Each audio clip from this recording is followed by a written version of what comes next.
This is Operation B, the podcast about living with intention, building what feels true, and dropping the things that don't. A place where purpose meets practice. I'm Jamie Thurber, your host, and together we'll explore how to live with clarity, freedom, and alignment without burning out or losing yourself, because it's time to be who you're meant to be. Let's get into it. Welcome back to another episode of Operation B, guys. Today we have a guest with us that I've actually gotten to know over this past year. He has a podcast in the studio that I work at, and he is gracious enough to let us showcase his products, his episodes on the Trueline channel. I have a little thing to say about you, but first I'll say this is Pat Doyle. He is a mortgage professional. He is a co-host of the Zach and Pat Show. We'll link them below so you guys can check them out. A former professional baseball player, and more importantly, he is a father and a man who has chosen to speak on a platform publicly about what it means to be a good human and a good man in today's world, which is not always an easy thing, nor is it being talked about as much as I think it needs to be. So what I've witnessed in you, one of the reasons that I wanted you to have you on is I've watched you do things your way and with respect and with professionalism, but also with showing up as a real man in all that that means. And that's something that, as you guys know, I appreciate a lot. And I mean, maybe it's a Tony thing, I don't know, but I definitely appreciate a lot.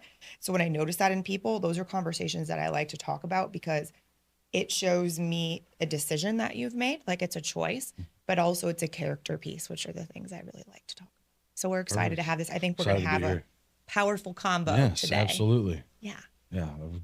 We can talk about a lot of stuff. So I know. Let's dive in. Whatever you want to talk about. Absolutely. So about the Zach and Pat show. So you guys, they talk about, so Zach is a real estate agent and then Pat does the mortgage side of things.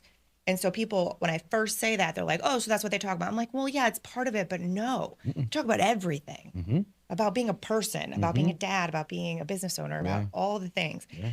And so that's why I was like, we could talk about everything. Absolutely. Yeah. That was the thing. We knew people knew us as those things. And, you know, when Zach texts me to do it, I responded within like 30 seconds saying, hell yeah, let's do this. And I mean, that was on a Saturday, and by Wednesday we were up and running. Awesome. So we just dove right in. But when I was out of town, so when I got back in town, we sat down with our producer and like, well, what do we want this to be about? And I've always like manhood, fatherhood, entrepreneurship. And then I always like the most important part of it is the mentality that it takes to succeed at those things. So it just kind of made sense, and we just kind of rolled with it. And you know, Zach being an entrepreneur, father, man, all the things, it just worked. So yeah, it is a good fit. You guys make a good pair for sure. You just go together. You guys go watch the show, you'll see what I mean. And you could search on their channel for a topic and you'll find anything really, which is nice. So one of the things that I think is interesting, or that I've noticed, I guess, about you guys is that you're open-minded to opportunities, but also you guys are in your lanes and you do your thing. So if you were to tell us like this season of Pat Doyle, what would you say about that right now, about who you are right now? Who am I right now? I mean, I'm always in self-improvement and self-discovery mode. You know, one of Zach's favorite lines is, you know, be like a tree, always be growing. If you're not growing, you're dying. So, always moving in a direction that's going to make me not only a better person, but a better father, and be able to show up obviously best for my kids and lead by example. So that's always in the forefront of what I'm doing. So whatever season that is, it's, you know, the season of leading my children through life. And you have two boys? Two boys. How old? 6 and 7. Oh, nice. That's a lot. They got the whole 6-7 thing going on now. Oh gosh, yes. So they're so cool. The whole 6-7 thing. Yes, got that's until funny. The end of August to deal with that. So. Yeah. Oh, that's funny. You know, I think it's important. One of the things, with parents in general, but especially, I look at the pieces of what I'm talking to grown adults as a coach about, and I see that when I see parents raising younger children, especially, and taking that responsibility so seriously, it matters so much because I'm the one who's talking to the adult who didn't have those things or wasn't told it's okay to be proud of themselves for their accomplishments and, those kinds of things, especially my male clients. Like a lot of them, I'm like the only person they have to talk to about the depth of their stress and their frustrations and their worries and those things. And so with men, especially, I've always had a soft spot for that because I'm like, it needs to be a conversation that we can have. And it's something that I know you talk about regularly. So it makes me really happy because I know those little boys are going to think that's normal, which is what we need. Well, and that's that. Zach and I mention it almost every episode because there's a couple of questions that we ask, especially when we have fathers on the show. We think of it as a time capsule for our kids. So like if something were to happen to either one of us and we were to pass away, our kids would be able to go back and like, hey, that's what my dad was like. And that's how my dad thought. And so it's pretty cool. That's cool. Yeah, they can learn from you. That's awesome. So speaking of fatherhood, what moment in fatherhood do you believe reshaped you? Like how you look at your purpose of life? Was it really early on or was it when they got a little older? Honestly, it wasn't even that. It was the divorce. So yeah, I was focusing a lot on my business, and what I do and growing that and early thoughts was like, I'm the provider. I've got to provide for our family, which is definitely a masculine trait. As a man, you should, be out there providing for your family, but at the same time, you need to make sure that when you do come home, that you're present. And that's where I wasn't. I mean, it also didn't help that my office was in my house, and that's where I was working from 7 a.m. until sometimes at that point, 8, 9, or 10 o'clock at night. Like I would stop and essentially like I would help with feeding them and all that and spend some time with them when they were getting ready for bed, but that was it. And and then once we got divorced, I have them, all to myself every 2 days. And it was really that shift. I was like, man, I really fucked this. Can I cuss? Yeah. Okay. I really fucked this up. And not so much the marriage. That was a whole completely different thing. But like, I'm fucking this fatherhood up. And that was the big shift. And so now, I've already get less time with my kids, 50% of the time. So I'm like, well, when I have them, I'm going to make the most of it. Yeah. And so that was kind of that big shift for me. It was like, all right. And that's when they were getting older and that's when they needed me the most, love my ex-wife. She's awesome. Like I'm not in love with her by any means, but I love her as the mother of my kids and she is an excellent mom. And, but at the same, and her boyfriend does an amazing job when I'm not around, but at the same time, we were all navigating that and they were younger, but we also made it a goal of ours to make sure that they weren't feeling the effects of that. And, so that was about the time I really had to step up and make that change. And that was really eye opening for me. So, yeah. How long ago was your divorce? I think it was actually finalized like 3 years ago today. Okay. Oh, nice. Well, that's it'll be 4 years and at the end of March, at the end of February, early March that we were separated. Okay. So, and I know that's something that you and I talked about, not intentionally, but very early on in me knowing you, it was very obvious the relationship that you have with your ex-wife and how cool that is. And it matters. Absolutely. We were talking about it. It came up as you were talking about it with dating and how you would think that a woman would think this was a great trait for you to be like, wow, what a great man that he can have a great relationship with his ex-wife, her boyfriend, and they can co-parent so well. But a lot of women, they are very uncomfortable with that, I guess. Yeah. I've gotten, it's crazy. Like, oh, you're still in love with her. I'm like, the joke's on you. We were never in love with each other. We just, it just so happened that we were infatuated. We confused that. It's very easy to confuse the two. Especially when you're young. Right. And I mean, we were 3 months in when she got pregnant. And so, with her culture and all that, it was almost like, hey, you get married before this baby's born. And so we did. And we never really had a foundation to like stand on because it was like project after project after project. And then baby's born. And now we're here raising a baby. And then the first time we could be intimate afterwards, pregnant again. And it was just like, we're batting 1,000 here with this whole intimacy thing here. But really, like, I mean, that was our relationship until we finally, once we built our new house and moved in, there were no projects. And then COVID hit. And we're like, well, shit, I guess here we are. And we found out very quickly that, there was a lot of things that were wrong and missing, and on both sides. I wasn't the greatest of husbands, and I learned from that, and she wasn't the greatest of wives, and she's learned from that. Yeah. We've had conversations, and we've both apologized, and we both moved on, and I think that's what it takes. But yeah, ultimately, we got to do what's best for our kids. Yeah. We didn't want our kids in that environment, so. It's great. It's very cool that you guys can do that. But what I've learned is I've gotten people are like, oh, you're still in love with her, or, they're intimidated by her, which is funny because she's very sweet. Yeah. But yeah, I've gotten everything under the sun with it. And it's strange to me that you would think like, hey, I'm walking into a situation where I'm not having to worry about ex issues, because I've dated women that have had exes and that haven't been good, and that's more of an issue in how that affects them than me having a good relationship with my ex-wife. And I'd rather have a good ex-wife than a crazy ex-wife. Right? Like, come on. Wow. I know that was one of the things I think early on I was like, oh, I think I said too many words to you, but I was like, no. If they're not okay with that, then that is a sign that it's not your girl. Right. Like that is not a level of emotional intelligence that you need. Did not last long after that. Yeah. It's we come up with those. We're like, never mind then, obviously. Well, because then if you think about who you are as a person and how you do life, if that thing bothers them, everything else is going to bother them because you're independent.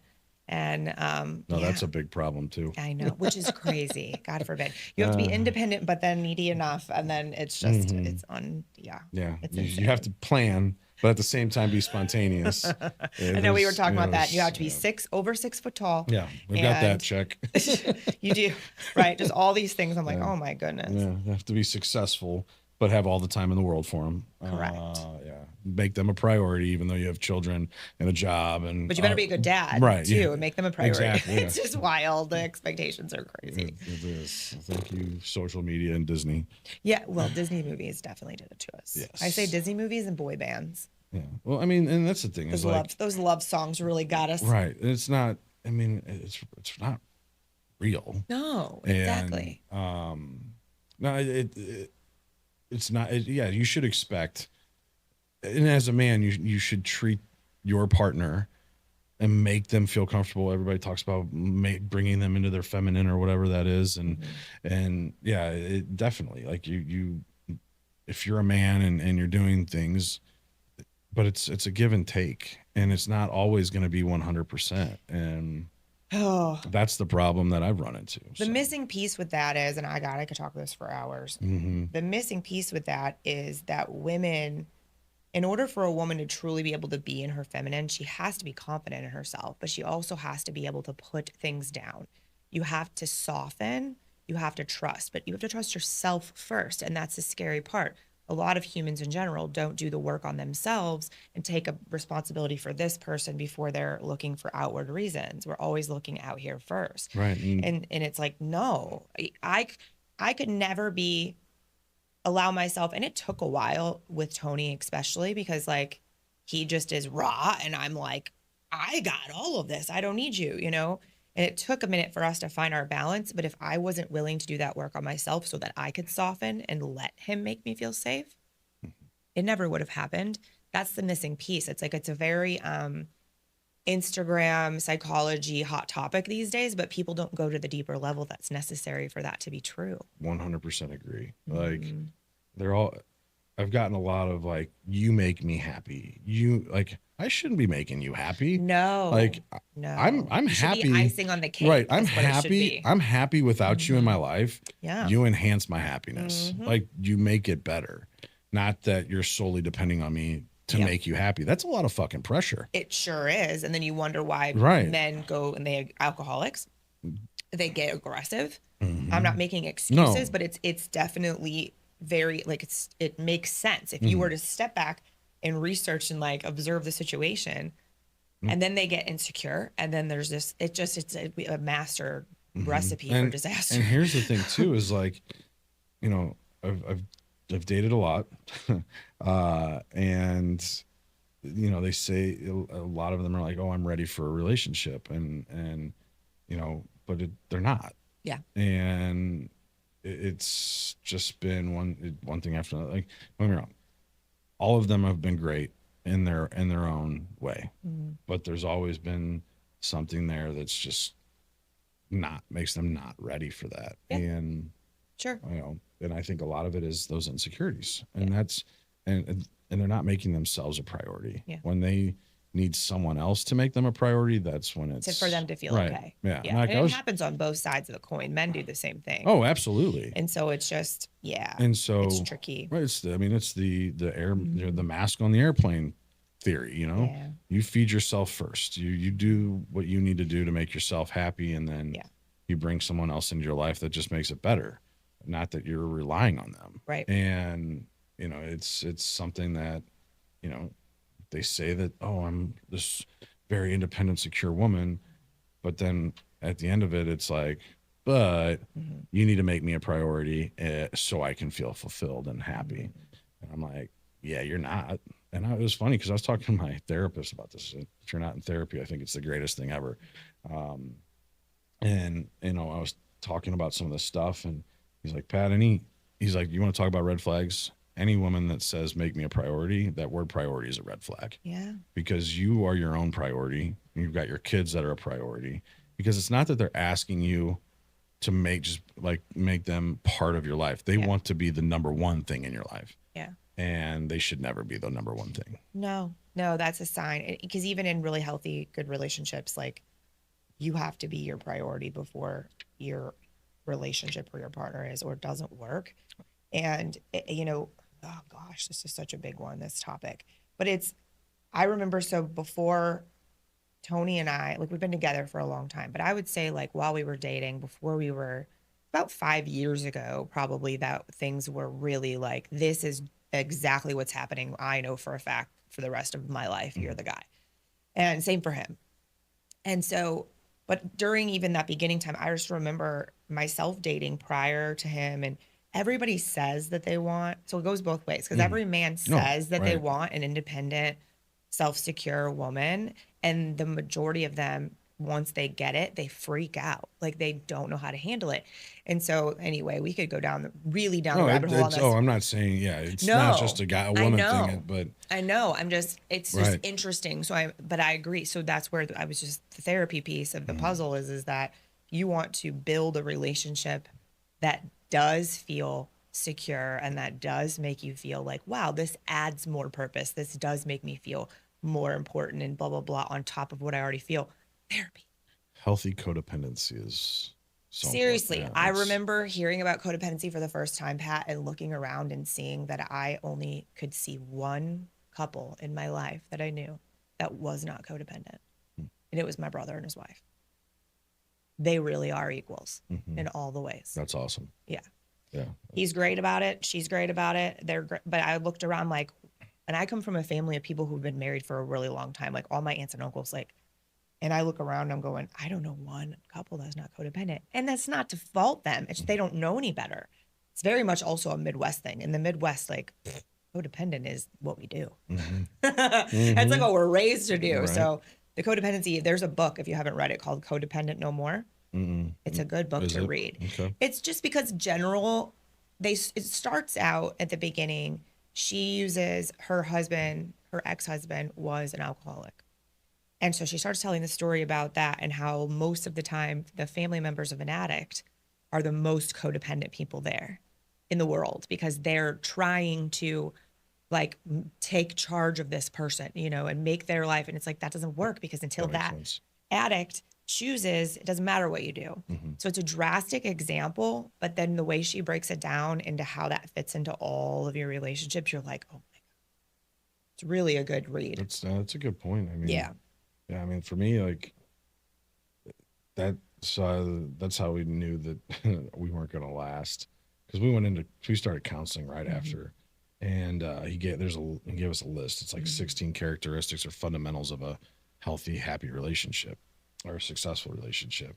He's like, how many of these do you have? And I laughed. I looked at it, I laughed, handed it to her. She laughed. He's like, well, how many do you have? And I'm like, 0. And she said the same thing, but like, that was like, I don't know, codependency for me. I feel like you each have your lives, you're living your lives, you're doing your own thing. And then you just come together at that point, and then you have just the things that you do together. Yeah. And I don't know, you're able to go your separate ways and do your separate things without having to worry about what the other person's doing. And there's a trust factor to that, and there's a security, being secure in who you are as a person. But it's really a tricky balance. One of the things that I think is interesting to ask men in general, but is when it comes, especially, so you could answer this however you'd like, whether it's just about being a father or just in general. The balance between strength and vulnerability tends to be the one that a lot of people stumble over, and understandably so. I stumble over it myself from time to time. Because I would always be the strong one, and I had to learn how to be vulnerable. So is that something that you think about regularly, or all the time? Okay. Yeah, all the time. Both as a father and as a man. It's emotional intelligence over just being intelligent. EQ over IQ. Yeah. There you go. I feel like I've met a lot of people that are very smart and have high IQs and have very low EQs. Yeah. But I've never met anybody that has a high EQ and a low IQ. They're usually a high EQ and a high IQ. Okay. And that makes sense. No, I think because they always say, who's the scariest? Like, you're getting into a fight or anything like that. Who's the scariest person? It's the quiet one. The quiet one, because he is in such control of his emotions. And, and so like I do jujitsu, and it is like most of those guys walk with a quiet confidence because they're bad individuals. I'm sure Tony's the same way. Yeah. So I live with one of those. Right. Yeah. Tony, I mean, we just had him on. It was an excellent episode. He's such a wise person. But we were talking about that, and yeah, it's the quiet guy. It's the one that is in complete and control of his emotions. But when shit hits the fan, he knows what he needs to do. Yeah. And he knows how to regulate those emotions to get to that point where he can be, show that strength, can show all that, because I think it takes more strength to be in control of your emotions than it does to go work out or try and beat someone up. Absolutely. Or fight or whatever, But yeah, I think it's something that I work on and think about all the time. That's the key, I think. Yeah. You don't ever fully figure it out. No. Where it works the same way every day. I think keeping it fresh of mind, and it's an important objective for you. I think those are the things we get messed up on too, is we think we like talk about it or go to therapy about it once and now we've got it figured out. It's like, no. That's not how life works. No, you're and when anybody says, "Oh yeah, I figured it out. I've got this figured out," like that just tells me you're done growing. You're done learning. Sure. Or you don't have it figured out, because if you had it figured out, you're always going to be trying to grow and get better on it. You're always going to look for more. And oh yeah, it's never ending. No, it's never ending. I tell people that about self-awareness. I remember the first time I heard the phrase and I didn't know what it meant, and I wrote it down and I went and researched it, and I was like, and I'm like, it's a lifelong journey. It always gets better. But I mean, I remember when I didn't have it versus when I was able to cultivate that. That's the difference. Not everybody's willing to do that work. And so those are the pieces too. When you think about a partner, it's like if you see them doing the work, like recently I was brought into a messy situation to kind of help counsel it. And one of them asked me, like, what would you do? And I was like, well, I've been here before, and to me, do I see that person do the work or not? Like, I don't expect anybody to be perfect, because we're not. Like, Tony's he doesn't always hold his cool. Like, he has his moments. He knows he removes himself from the situation. He goes and like walks in the woods or whatever he needs to do. Or he'll say, I need like 20 minutes in the garage before I come inside. I'm like, perfect, understood. But we don't look, when you look at that piece, like you have to be, if you can see the effort, okay, then I can leave you some space and have some patience for you to figure that out. But it's that lack of consistency of actually trying that I think is a really big indicator for any relationship, friends, business partners, clients, anything. It's a big indicator of who your people are. No, absolutely. You know, I can agree more. like, oh, I see what you're doing. Okay, I can give you some space to figure that out. Well, and that's the thing too, is giving the space, holding space for people to improve and have the patience and understand, like, nobody's perfect, right? Or give them grace, give them space to figure out what it is that they need to work on, and allow it, and encourage it. I remember years ago, one of my old coaches, which I know you used to follow him, it was Sean Whalen back in the day, before, like when he first started coaching. I was actually his first in-person client. Oh, wow. Did you know that? Yeah. That's cool. And I was one of the first women in the Lion's Den when it was still only like 50 people. And I don't even know how many years ago that was, but it was a long time ago. And he was going through his own stuff in his romantic relationship, and he learned about the concept of holding space. And I think as a group, we probably talked about it for 3 months, like solid, because it was just like mind boggling for all of us. Cause we're like, oh my God, that is it. That's the thing. Because I'd never put a name on it before, but it's like, that's really what we've all been seeking in every relationship ever, is the ability for, especially if we're not being malicious or trying to be shitty, if we're really actively working at it, is for someone to be able to stand there and not expect perfection and understand, like, give us some grace, because we're bad at giving it to ourselves. And it was a eye-opening moment. There's actually a video, I'll have to see if I can find it, that you would enjoy. It's only like 90 seconds, but the way they show it, the imagery, it's like, wow, okay. But what a gift you can give to anybody in your life. Absolutely. I mean, and if you're a person that, if you're in a relationship, and if you want that same grace, you have to give that. You know, and anybody that's in that and knows that they're constantly trying to work on themselves to be better, they should understand that space is important. Yeah. So they should be willing to give it, as well as, if they're receiving it, give it. You know, I think, that it goes both ways, and it's an important part to a healthy relationship. Yeah, for sure. I think it also, as a person in general, having any kinds of relationships, it also lets some pressure off of all of us, because it's just TV, right? And culture, like, it's unrealistic what we're told to think is supposed to be done. And it's not fair. We set ourselves up for failure so bad with that. All the time.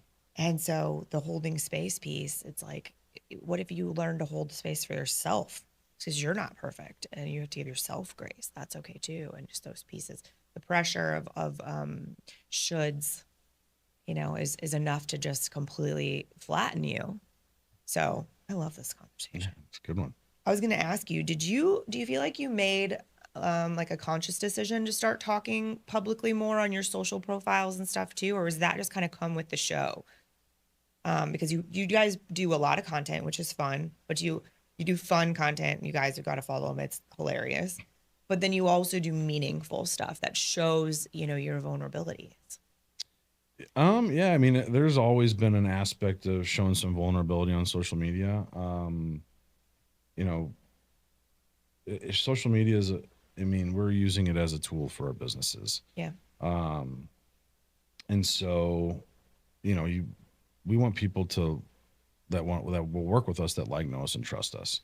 And, the only way to get people to do that is to be vulnerable and show that side. Yeah. You can't always be rah, like, hey, like, hey, I fucked up. This is where I fucked up. And, I think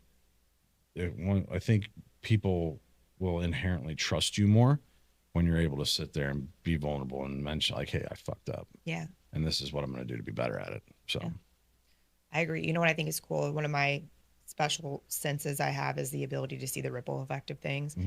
And so you guys do your social media as an extension of your business to grow your businesses. But what happens with your social media is so much more than that, because you're giving a permission slip to other men to be vulnerable and to be real and to know that they're not alone.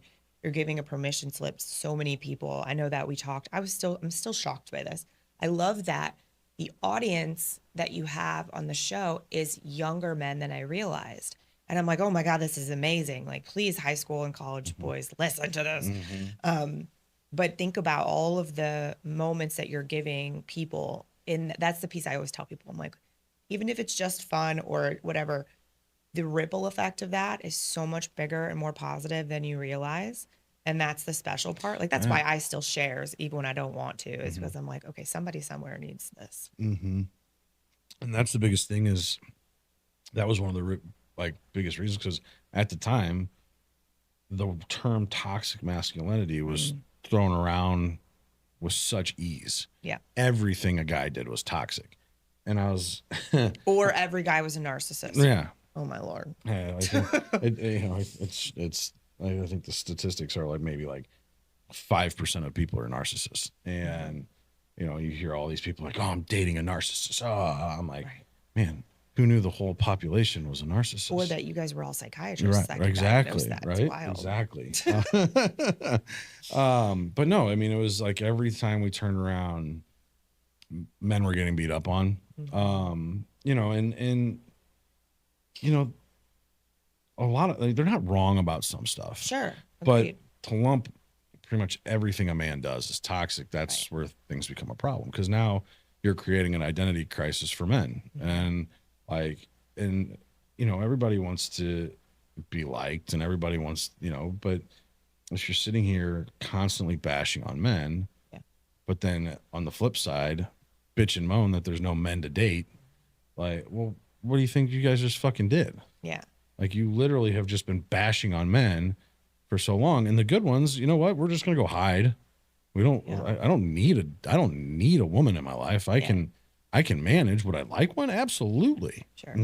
But I don't need one. I've gotten very good at being alone. Yeah. I've gotten comfortable with it, and that's something too that people are like, wow, that's weird. I'm like, no, it's so healthy. I'm like, actually, so healthy. Yeah. So healthy. And yeah, it's one of those things where, like, I have no problem being alone. I can handle everything I need to handle. I can take care of everything that I need to take care of. Sure, my house might look like a mess for a couple days, but the shit gets done. Yeah. Like, it's not like I'm a slob. Right. When you have two boys and they're little F5 tornadoes running through, I have a large F5 tornado going through, so I hear you. So but I mean, I don't know. We wanted to make things positive again. We wanted men to be a show for men and women to come and see, like, hey, all this shit that you're calling toxic, listen, this is what you're saying is toxic. Does this sound toxic? Men. Yeah. Do you feel toxic for doing these things? Yeah. And that's what we wanted to bring out. We wanted to bring awareness to that, and we wanted to do it in a positive way. Like, we don't talk politics. We don't talk, like, everything that we do. That was like the one thing that we were like, we're going to be positive. Yeah. It's probably going to take us forever to grow this show, because nobody wants to, like, right. People want the clickbait or whatever. Right. Exactly. So, which is fine. As long as, I think one of the coolest things was one of the members up here, we had her and her husband on, and they're entrepreneurs, and their 17-year-old son came up to him and was like, what? Wait, I just saw you on the Zach and Pat show. What the hell are you guys doing on the Zach and Pat show? Oh, that's so cool. Cool. And so I guess him and his buddies are big fans and follow along. And I'm like, that's awesome. Yeah. So yeah, if we can get to them young, and teach them, or, they can learn what it truly means to be a man in the right way. Yeah. Then I feel like we're going to be better off as a society. So. Did you know that when I first started working with Ashley Malin, guys, one of her first guests was Tony. Was it?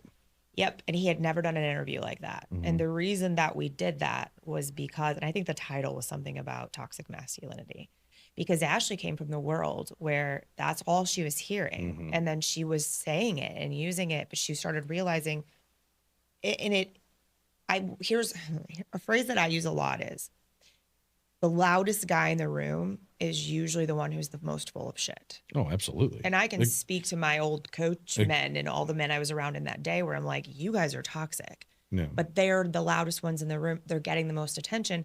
So everyone is getting labeled based off of this small percentage of men. And that's the unfair. Women do it. It happens to everybody. You could go off of any group of that. Yes. I mean, Democrats, Republicans, right. Golly, right. Yeah. Everybody's this. Yeah. Everybody. I love when people are like purple hair. I'm like, what? Yeah. There's like the smallest percentage of people. What are you talking about? These big, huge buckets they throw everybody in. But with that conversation, I was like, Ashley, if you really want to talk to a man about that, here's Tony. Oh, absolutely. He's happy to talk about 100%. it. And he gets uncomfortable. He used to get very uncomfortable talking about women who've been abused. Understandably so. Mm. But one day I remember telling him, this was like a turning point for him as a man, but also then why I was like, you can go have these conversations now. Because he'd never been in that situation. But a lot of men, when a woman's been abused, they'll say, no, I don't want to hear it. I don't want to hear it. Because it makes them very uncomfortable. I'm sorry that my existence and my experience makes you uncomfortable. Right. But by doing that, by saying I don't want to hear it makes me uncomfortable, that diminishes someone's experience. And that is just as toxic and abusive as the experience most of the time. Because we're already told like not to talk about it and all these things. And I remember that day, like we were yelling and we rarely yell, but I was just like, you cannot say that. And he's like, I don't understand. And I had to break down the whole situation until he got it. And he was like, oh my God. And now it's cute little, he'll like come home and say, this woman just started talking to me out of nowhere today. So I just like stopped and let her say what she needed to say because I didn't know what her situation was. I'm like, thank you. Those are the parts you have to understand. But like, that's where everything just gets so misconstrued between the sexes and it's so unfair. And so these conversations are so important. Absolutely. And I didn't necessarily think you and I were going to go there today, but it's holding space for somebody, so allowing them to share what they're going through.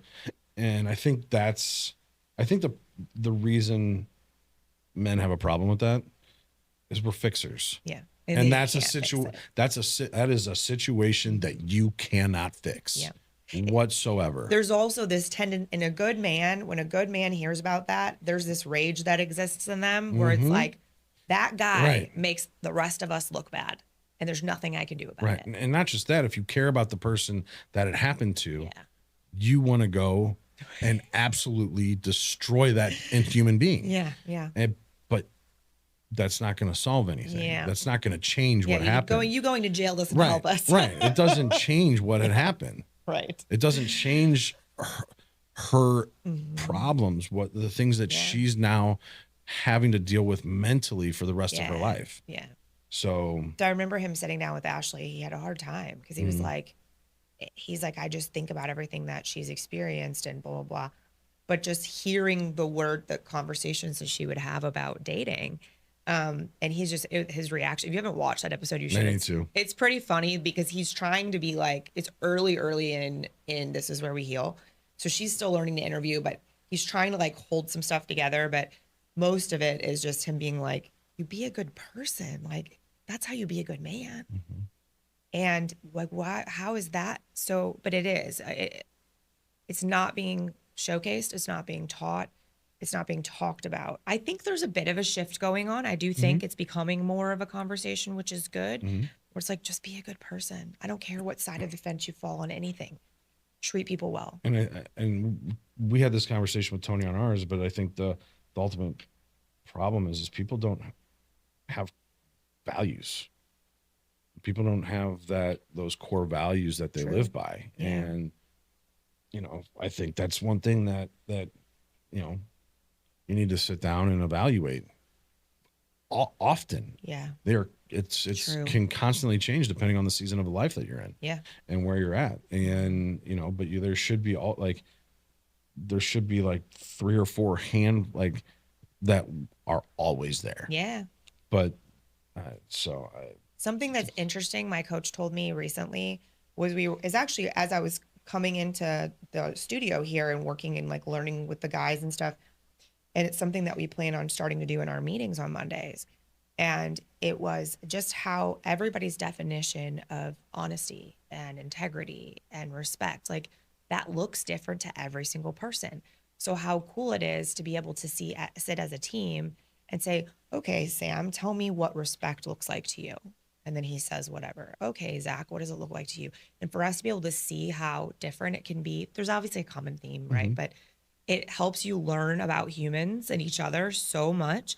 And that's where if we're seeing the difference in every person's definition of that, then of course we need to consistently reevaluate our own in order to be good leaders and good partners. And to me, it's more about like feeling good about who I am as a person so that at night I'm not laying down worrying about the impact I might have made in a negative way. Like, I don't want to do that. Like, that doesn't sound like fun. It sounds like it's so much weight to carry. Like, oh, yeah. I mean, we've all been there, I think. Right. And then when you can learn, you're like, you know what? I'm acting from a place that I feel proud about in every situation. So I'm not going to worry about that anymore. That's a shift that happens. That's cool. And like, if we can get some of these high school and college guys to make those shifts sooner, hell yes. And I'm here for that. Talk about it. Like, that's the problem is, well, maybe not so much with the generations that are growing up today, but I mean, I was raised by boomers. And that's a generation where like we don't talk about feelings, like they shut that down, and very clear gender roles, right? And find a group of men and talk about it. Yeah. I mean, I'm going from here to a men's group right after this where we talk about this. That's awesome. Like those are the things. We're all businessmen. We're all fathers. We're all trying to move forward. Yeah, you can go at it.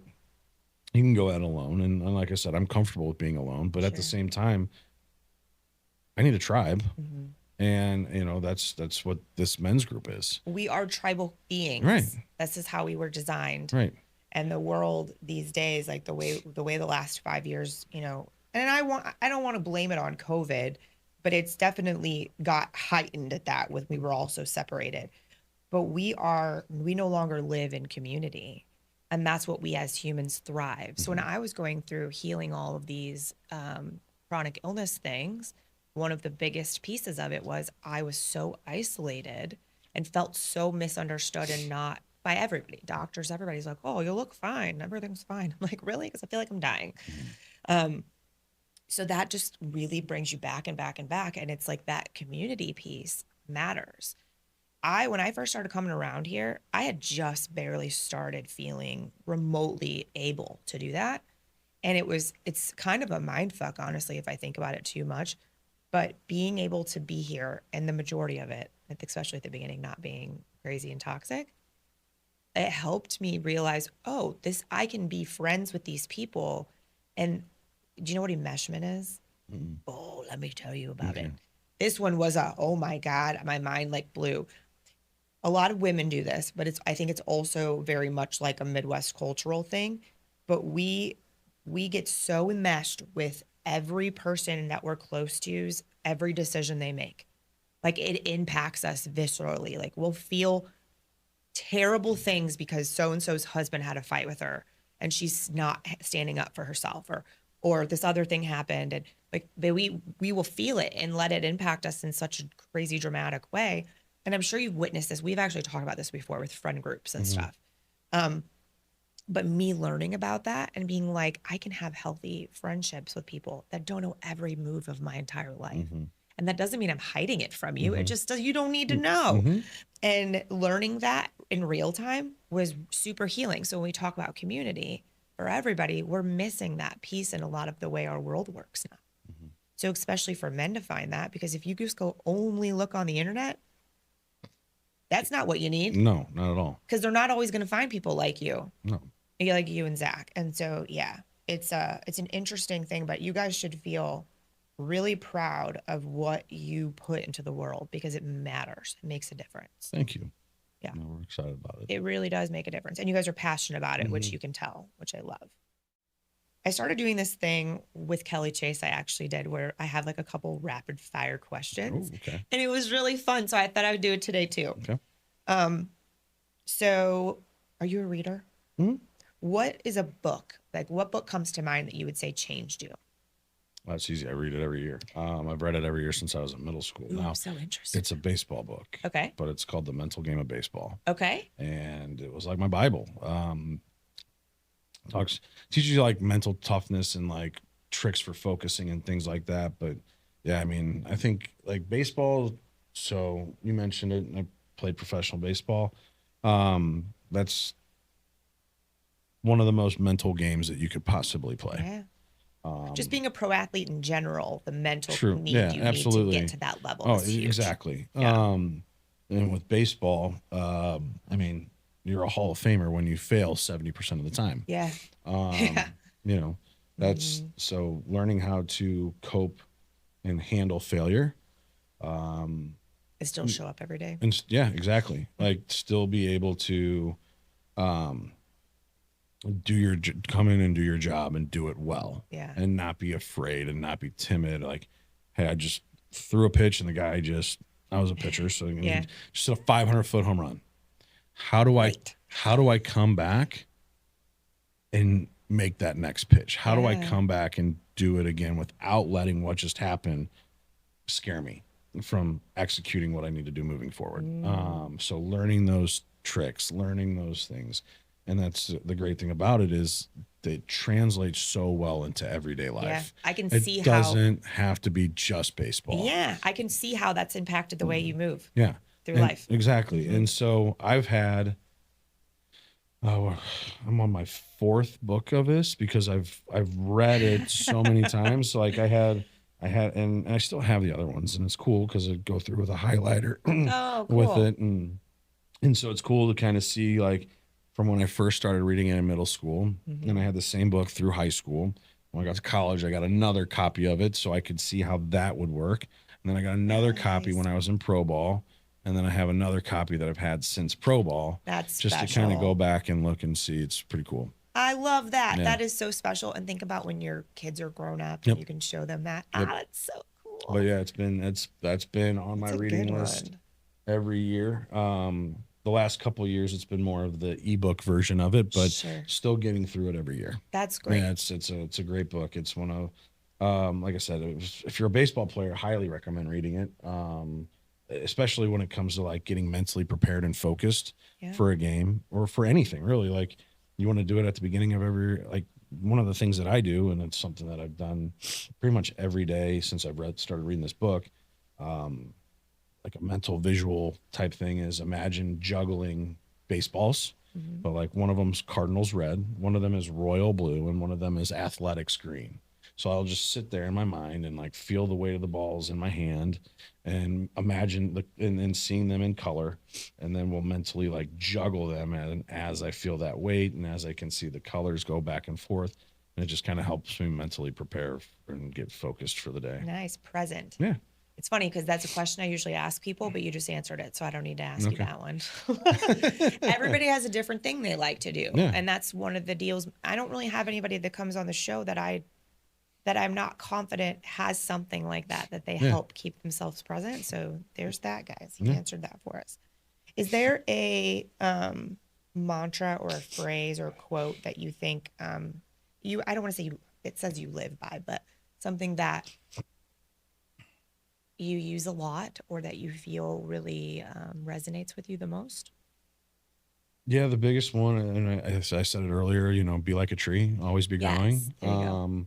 And then comparison is the thief of joy. Zach says that almost on every episode. So like we're talking about getting apparel made and, we'll have a Pat shirt and a Zach shirt. Mine will say, what's on your tombstone? Yeah. Zach's will be comparison is the thief of joy. Yeah, that's so cute. That's a good idea.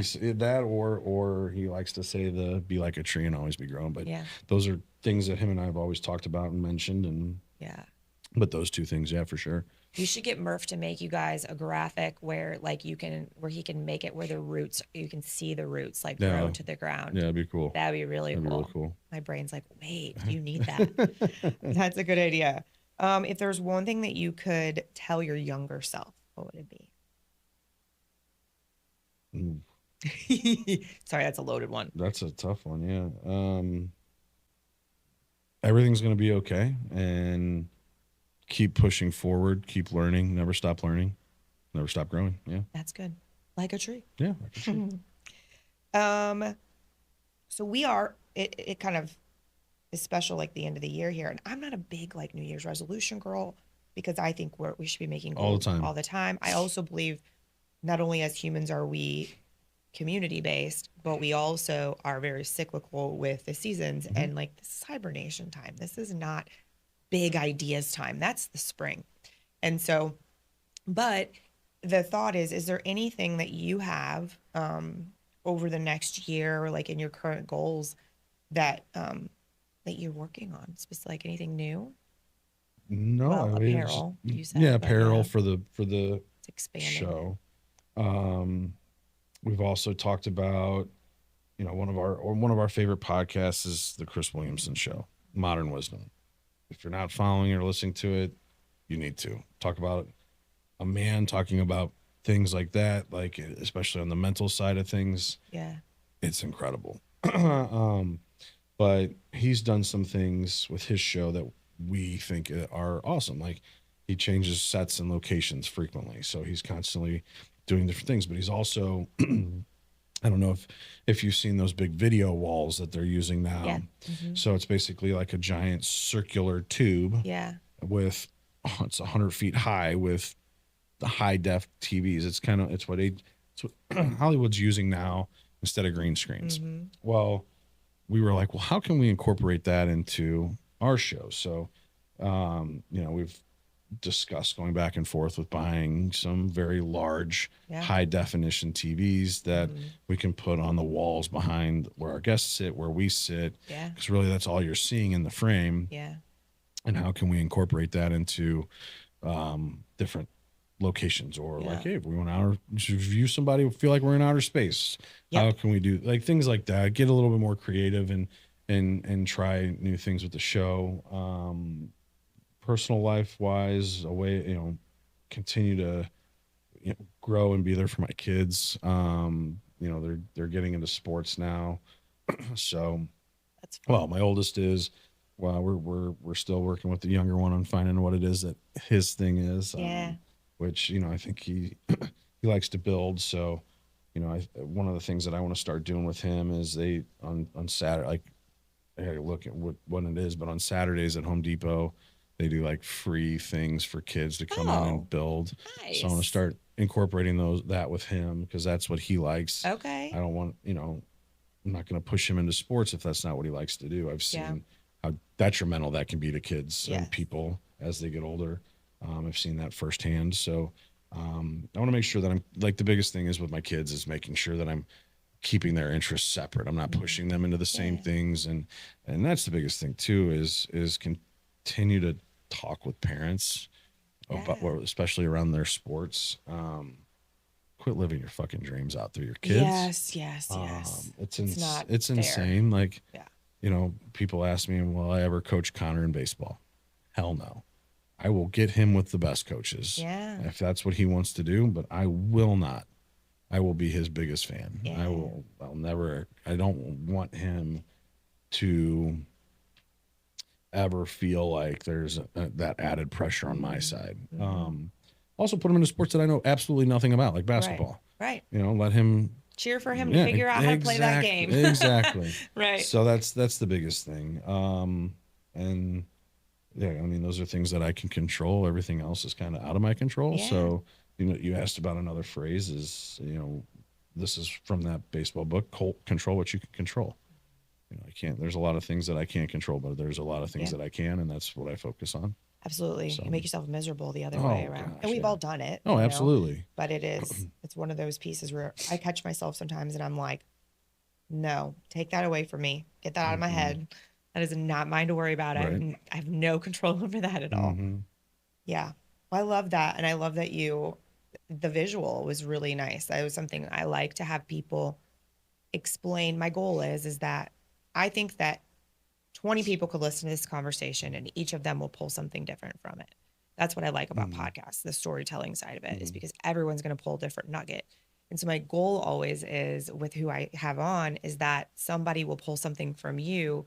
It's the same principles that I teach and talk about, but you do it differently. And so that's always the goal, is that I want them to learn from other people, because it's really easy for us to say, oh, well, that's easy for Pat because he this and that. Oh, that's easy for Jamie because she this and that. When you're hearing it from different people, it's like, or maybe this is something I can find my own way. Well, I mean, it took me a long time to get to that point where I was able to mentally put myself in a place that I like the visual thing to actually be able to do that. Yeah. Understood. To really make it work, I actually painted a baseball red, nice, colored it blue and green. And so that way, like I knew what, like I know what a baseball feels like. I've held one in my hands my entire life. Yeah. But like to add the color to it, I know how to juggle. I know what that feels like. I know the timing. I know the release. But like the color aspect, adding that to it was that was a big game changer. Have you ever heard of the Mind Gym? Or something similar. Yeah. I can't remember where the hell I heard it the first time, but that's what that is. Like, it talks about finding your happy, like this place where you can be in the moment and other things aren't going through. And one of mine is a place I've actually physically sat. Okay. And so I can it's like the Happy Gilmore Yeah. scene. Right. So you Go can to your go happy there. place. Right, Yeah. right. Exactly. Yeah. See, it works everywhere. Oh, Happy Gilmore. No, what a great show. I know. He's great. He's a trip. Did you see the new one that came out this year? No, I didn't yet. They brought out a second one. I know. I haven't seen it yet. I mean, it's everything it needed to be. Yeah. It went it got to a point where it was a little like, okay. But okay, Adam. Yeah, but it was everything that it was right. Right. What a good dude. Someone that hasn't let fame and fortune get to his head. I saw this thing the other day about where it was like a reel of a girl walking in from school or from like work. She was all in her work clothes, and it was like how fast we go from this, and then she comes out with like a bun and a hoodie and big sweatpants to Adam Sandler. And I was like, yes, that's amazing. It's so true. That's our goal in life. Exactly. Yes. Well, Pat, thank you so much for joining us. Thanks for having me. Tell everybody where they can find you online. So big one is Instagram. My personal is STL_mortgage nerd. And then we'll link it below too. Yeah, and then you've got the Zach and Pat show page, Zach and Pat on YouTube. You can listen to us on Spotify, Apple iTunes, anywhere you can listen to podcasts. It's the Zach and Pat show, and that's Zach with an H. And then that's Right, you guys should follow them. You'll be entertained. It'll be good. Well, as always, guys, thank you so much for showing up and sitting with us today. If you liked this message or think anyone else that you know could benefit from it, please hit the share button. Make sure that you give us a thumbs up. And if there's any questions that you have for Pat or I, or comments, leave them below and we'll get back to you. And until next week, we'll see you then. Bye. Thank you for listening to Operation B, the podcast. To support this message and to support the show, please make sure that you like, follow, and share wherever you enjoy listening. And be sure to leave us a review on iTunes. That's the way to support this message. Thank you for being here, and see you next time.